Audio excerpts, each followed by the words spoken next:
Prințesa și broscoiul de frații Grimm. A fost odată ca niciodată, a fost un împărat care avea mai multe fete și toate erau frumoase ca niște zâne. Dar cea mai mică era atât de frumoasă că până și soarele, care văzuse atâtea, se oprea în loc, uitându-se la dânsa și minunându-se de atâta frumusețe. La o mică depărtare de palatul împărătesc se întindea o pădure adâncă și întunecoasă, iar în pădure, la umbra unui tei bătrân, se putea vedea o fântână. În zilele cu prea mare zăduf, cea mai mică dintre fetele împăratului se ducea în pădure și se așeza pe ghizdurile fântânii răcoroase. Stătea așa, fără să facă nimic, și când o prindea urâtul, scotea dintr-un buzunar o minge de aur. O arunca în sus, o prindea din zbor în căușul palmelor și apoi o arunca iar. Ăsta era jocul care îi bucura cel mai mult inima.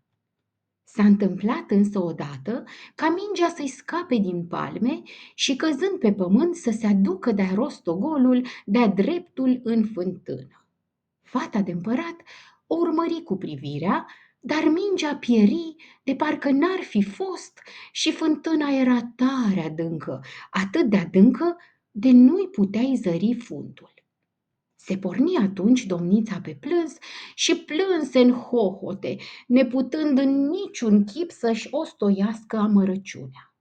Și cum se jelea ea, numai ce aude că-i strigă cineva din apropiere. Ce ți s-a întâmplat, domniță, de te bocești așa? Plângi că s-ar muia și pietrele de mila ta. Fata cătă în jur să afle cine anume-i vorbește și văzu un broscoi ce taman atunci scosese din apă capul lătăreț și buburos și privea la ea cu niște ochi cât cepele. A, tu erai, moș bălăcilă, se miră ea. Iaca, plâng că mi-a căzut mingea de aur în fântână. Ștergeți lacrimile și nu mai plânge, o mângâie broscoiul, că-mi stă în putință să te ajut. Dar vorba e, ce-mi dai tu dacă ți-aduc din apă jucăria? Orice dorești, dragul meu broscoi, rochiile mele, pietre nestemate, mărgăritarele, chiar și coroana de aur pe care o port pe cap, de-o poftești cumva. Broscoiul o ascultă pe gânduri, apoi grăi. Nu-mi trebuie nici rochiile, nici mărgăritarele, nici pietrele nestemate, nici coroana de aur. Dar dacă ai începe să mă iubești, dacă ai îngădui să-ți fiu prieten și tovarăș de joacă, să stau lângă tine la măsuța ta, să mănânc din talerul tău de aur, să beau din cupa ta și să dorm în pătuceanul tău, dacă mi făgăduiești toate astea, acum mă cobor în fântână și ți-aduc mingea. Îți făgăduiesc tot ce vrei, numai să-mi aduci mingea. Dar în aceeași vreme, fata își zicea în sinea ei: ce tot îndrugă nerodul ăsta de broscoi, că doar e sortit să se bălăcească în apă cu cei de-o ființă cu el și să o răcăie într-una. Cum poate unul ca el să lege prietenie cu oamenii? Cum o auzi pe domniță făgăduindu-i tot ce dorea, broscoiul se dădu afund în fântână și cât ai bate din palme, ieși iar deasupra apei cu mingea de aur în gură și o zvârli în iarbă.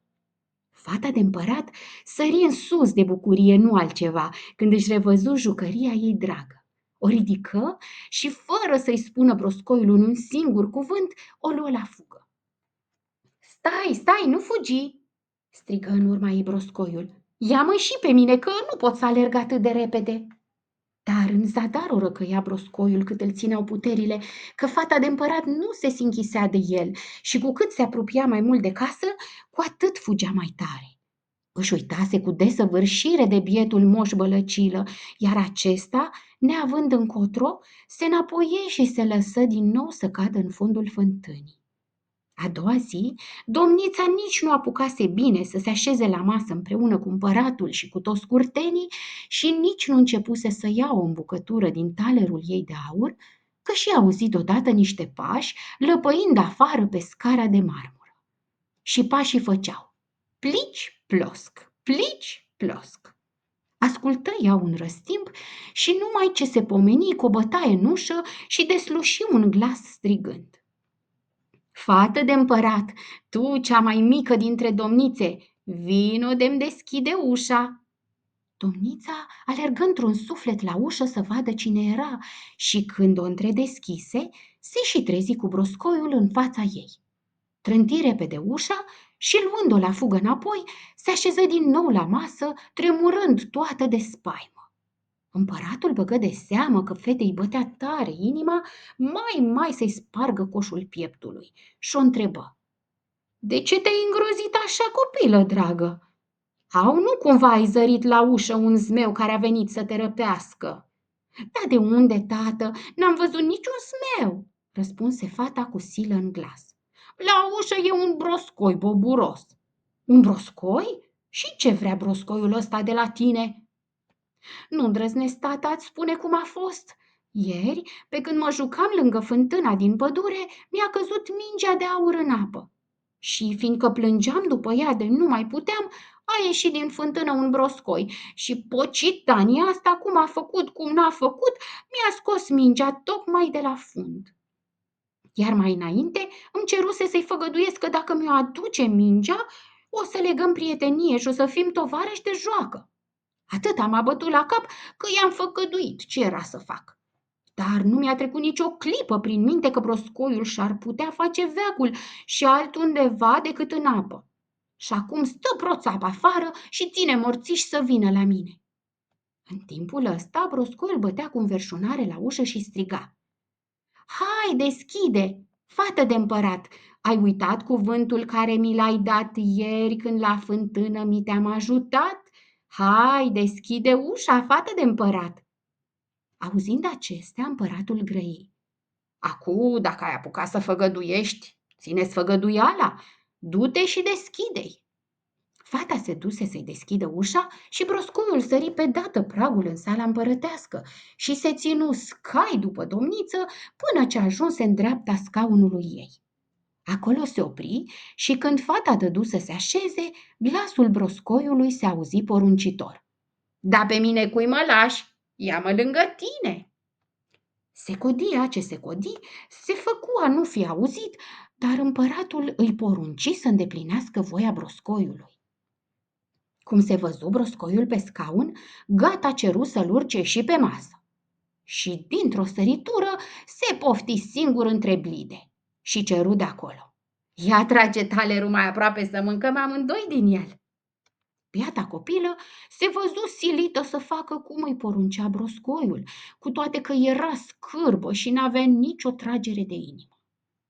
Broscoiul mâncă cu mare poftă, dar fetei de împărat îi se opreau bucăturile în gât și nu se atinse aproape de nimic. La urmă, broscoiul zise: M-am ospătat cum se cuvine, dar mă simt ostenit rău. Du-mă în odăița ta și vezi de-mi fașă pătuceanul cu așternuturi de mătase ca să ne culcăm. Domnița a început să plângă.